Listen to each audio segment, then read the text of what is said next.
Le monde du travail au Québec est un vaste sujet, aussi je vais essayer de ne pas trop m'éparpiller pour cette vidéo. Je vais me concentrer aujourd'hui sur qu'est-ce que vous représentez ici quand vous arrivez en tant que nouvel immigrant.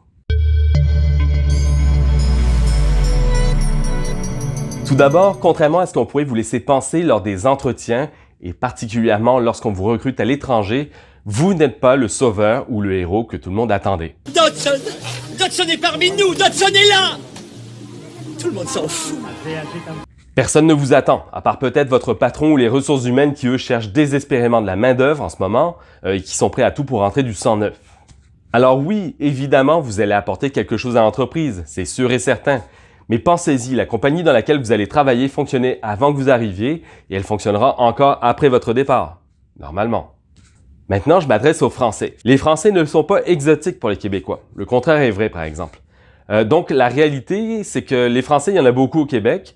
Et même s'il y a toujours une curiosité de la part des gens à savoir d'où vous venez, quel est votre parcours, pour le reste, ils sont déjà pas mal au courant de ce qui se passe en général en Europe. Et il est plus que probable qu'ils connaissent mieux la France que vous ne connaissiez le Québec. Donc, vous n'avez pas l'avantage de l'exotisme, si je peux dire. Je vais aller plus loin.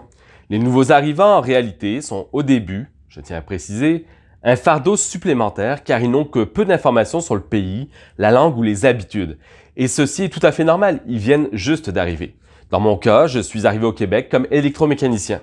En plus de toutes les questions que j'ai posées reliées aux habitudes de vie, en général très différentes, mes collègues de travail ont dû me former sur, par exemple, les voltages, qui sont différents de l'Europe. Ici, on est sur du 110 volts, ça c'est la base que la plupart des gens savent, mais dans l'industriel, il y a d'autres voltages, du 220, 480, 600, qui n'ont aucun rapport avec l'Europe. On a dû m'expliquer au fur et à mesure l'appellation des pièces et outils, très largement inspirées ou complètement calquées de l'anglais.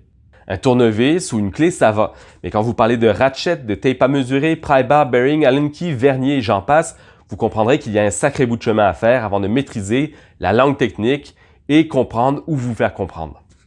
Un autre point, le système de mesure. Alors oui, le système canadien de mesure officielle, c'est métrique. Il n'en reste pas moins que dans l'industrie, et vu la proximité avec les États-Unis, il est courant d'utiliser les pieds, les pouces, les verges, les livres, les gallons. Il faut maîtriser tout ça et ça prend du temps, surtout quand on n'a aucune notion. Quand je dis à un Européen 2 pouces et 3,16 ou 3 pieds 9, il se demande de quoi je parle.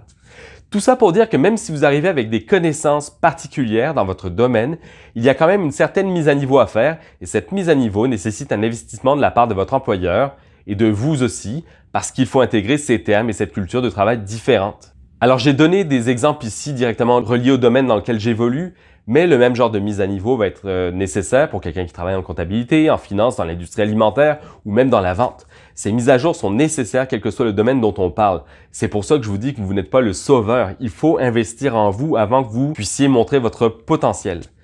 Donc voilà, c'était une des petites capsules très courtes que je voulais faire sur le travail au Québec. Il y en aura bien d'autres sur ce sujet particulier parce qu'il est vaste et que les gens me posent énormément de questions à ce propos. Comme d'habitude, si cette vidéo vous a plu, n'oubliez pas de liker, commenter, partager. Je vous dis à très bientôt.